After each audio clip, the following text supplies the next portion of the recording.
भारत के इतिहास में आपका स्वागत है। जब इतिहास की बात आती है तब भारत के महान सम्राटों का नाम जरूर आता है और इसमें पहला नाम आता है चक्रवर्ती सम्राट अशोक का। सम्राट अशोक का नाम संसार के महानतम व्यक्तियों में गिना जाता है। भारत के इतिहास में चक्रवर्ती सम्राट अशोक का अपना महत्वपूर्ण स्थान है। सम्राट अशोक उन राजाओं में से एक हैं जिन्होंने देश के लिए एक नई कथा लिखी है। ईरान से लेकर बर्मा तक अशोक का ही साम्राज्य फैला था। अंत में कलिंग के युद्ध में अशोक को धर्म की ओर मोड़ दिया गया। इसके बाद उन्होंने जहां जहां भी अपना साम्राज्य स्थापित किया वहां वहां अशोक स्तंभ बनाए। उनके हजारों स्तंभों को मध्यकाल के मुस्लिमों ने ध्वंस कर दिया। अशोक के समय मौर्य राज्य उत्तर में हिंदू कुश की श्रेणियों से लेकर दक्षिण में गोदावरी नदी से एवं दक्षिण तथा मैसूर में कर्नाटक तक तथा पूर्व में बंगाल से पश्चिम में अफगानिस्तान तक फैला था। उस समय तक का सबसे बड़ा भारतीय साम्राज्य था अशोक साम्राज्य। इसके साथ ही सम्राट अशोक को सम्राट कहने से पहले एक पुत्र के रूप में भी याद किया जाता है जिन्होंने एक मिसाल कायम किया। तो आइए जानते हैं कि सम्राट अशोक के बारे में कि इतिहास का क्या कहना है।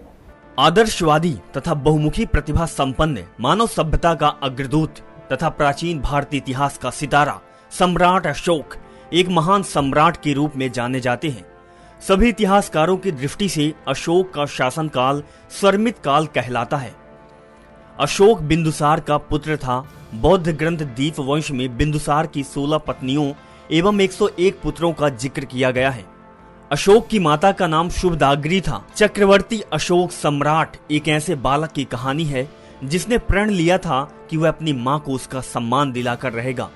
एक बेटे ने प्रण लिया था कि वह अपना राज तिलक अपनी मां के हाथों जमीन की मिट्टी से करवाएगा। यह उस बालक की कहानी है जो कि भारत के इतिहास की सबसे महान राजा बना। यह कथा एक महान सम्राट, वीर योद्धा, उत्कृष्ट व्यक्तित्व से पहले एक बेटे की है। सही मायने में देखा जाए तो अशोक को सम्राट अशोक बनाने में चाणक्य का बहुत बड़ा हाथ है। सम्राट अशोक ने अपनी उस माता के लिए युद्ध किया जिसने उसके पिता के साम्राज्य में अपने सही स्थान को लेने से इनकार कर दिया था। मगर यह बालक उसे बदले के लिए तैयार है। वह सुनिश्चित करना चाहता है कि उसकी माता को उनका सम्मान वापस मिले। युवा अशोक को उस समय गति मिलती है जब चाणक्य बिंदुसार के सिंहासन और मगध राज्य को ग्रीक सेनापति सेलुकस निकेटन है उनकी बेटी हेलेना और उसके बेटे जस्टिन से बचाने के लिए संघर्ष कर रहे थे। चंद्रगुप्त की पत्नी होने के नाते हेलेना अपने दत्तक पुत्र यानी बिंदुसार के सिंहासन को छीनना चाहते थे और अपने पुत्र जस्टिन को मगध का राजा बनाना चाहती थी। लेकिन बिंदुसार के लौटने पर भी कुछ ठीक नहीं चल रहा था। हर इंसान उनके सिंहासन पर कब्जा करना चाहता था, जिससे मगध का भविष्य संकट में हो गया। इस मुश्किल की घड़ी को देखकर चाणक्य भी परेशान थे। वे मगध को नष्ट नहीं होने दे सकते थे। बिंदुसार के साम्राज्य में सही उत्तराधिकारी की तलाश के प्रयास के रूप में चाणक्य ने जंगल में जाकर बिंदुसार की पत्नी धर्मा और अशोक को खोज कर इसके बाद उन्हें मगध लेकर आए और अशोक बदले की भावना के साथ मगध आए थे। उनका मकसद था केवल अपने माता का सम्मान हासिल करना। जब उसे पता चला कि मगध के राजा बिंदुसार उनके पिता हैं तो उसने मौर्य साम्राज्य में अपने लिए उचित स्थान भी पाना चाहा और पाया भी। सम्राट अशोक को हम एक ऐसे बेटे के रूप में याद करते हैं जो अपनी मां को सही स्थान दिलाने की कोशिश किए। इसके साथ ही अशोक को हम सभी मौर्य काल के महान सम्राट अशोक के तौर पर याद करते हैं। वह सम्राट जो बिंदुसार के बेटे थे। उनका जन्म सम्राट की पत्नियों में से एक जिनका नाम था धर्मा, उनके गर्भ में अशोक का जन्म हुआ।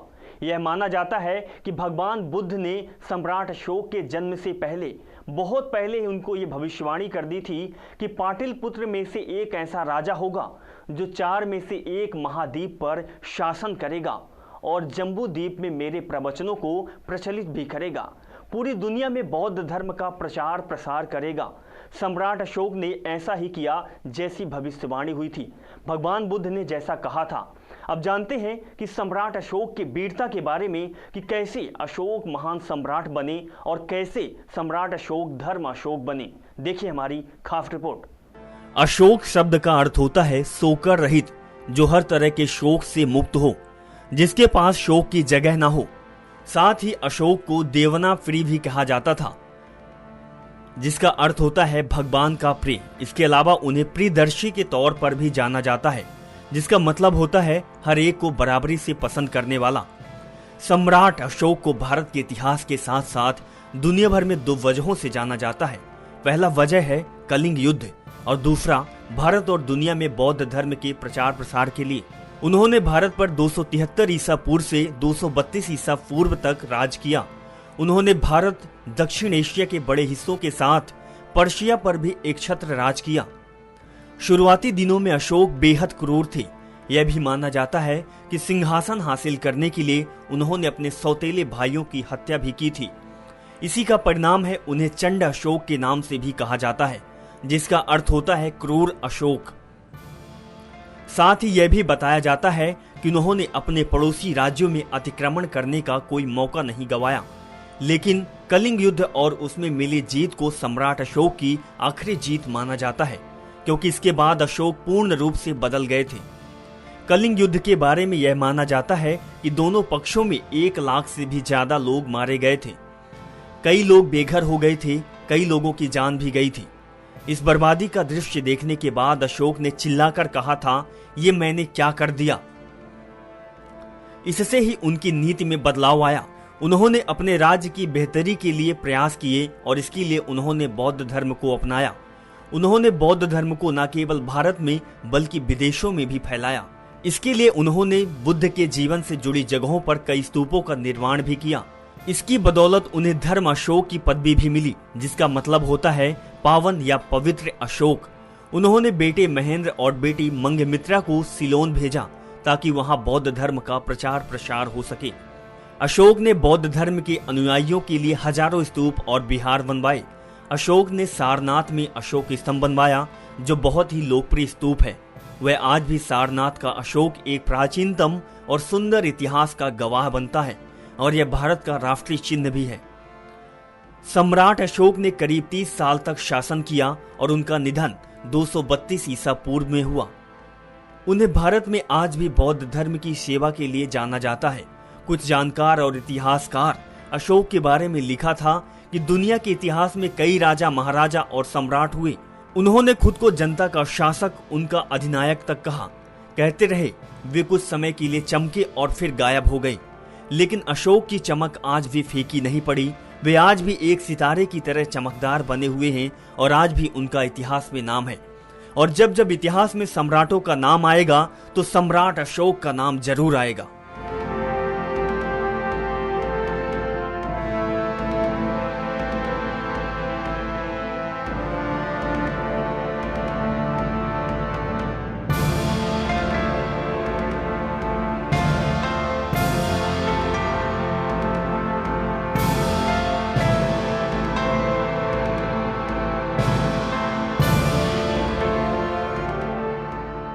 सम्राट अशोक अपने राजवंश का तीसरा राज करने वाला महान राजा था, जिसने लगभग भारत के सभी महाद्वीपों पर राज किया।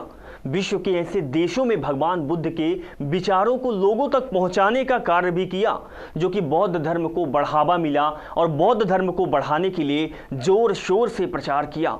इसी कारण उनका नाम पूरे विश्व भर में प्रसिद्ध है और विश्व भर में सम्राट अशोक को आज भी याद किया जाता है।